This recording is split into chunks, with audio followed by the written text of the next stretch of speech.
Chon? Ah, mamaya pa. Gusto mo na kita makita eh. Oh, daddy Kung meron, bigla ka nagtadrama dyan.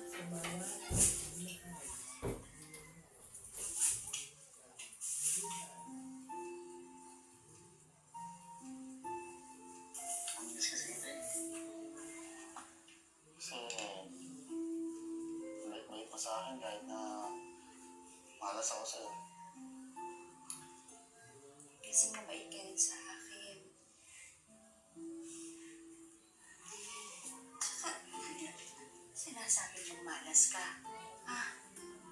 Ako nga tong tupakin pero mahal mo pa rin ako eh. Swerte-swerte ko kaya sa'yo.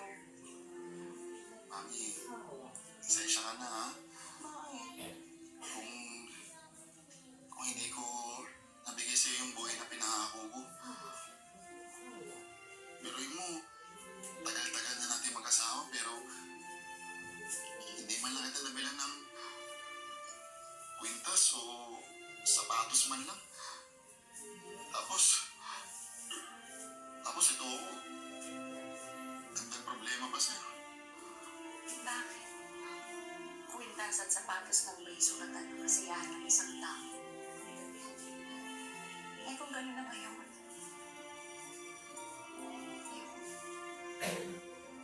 basta ikaw lang yung kasama ko.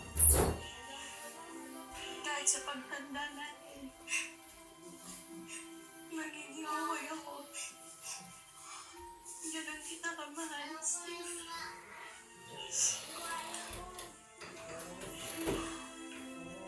Mahal na mahal kita, Joanne. Mahal kita. Balang araw din ako magiging pabigat sa'yo. Pangako yan. Alam, syempre kasi yayaman pa tayo, hindi ba?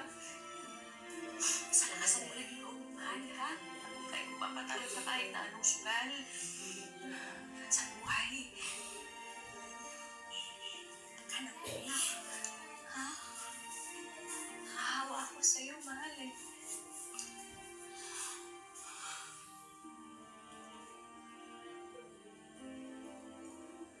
Hindi akalain ni Joanne na yun na pala ang huling beses nilang pagkikita.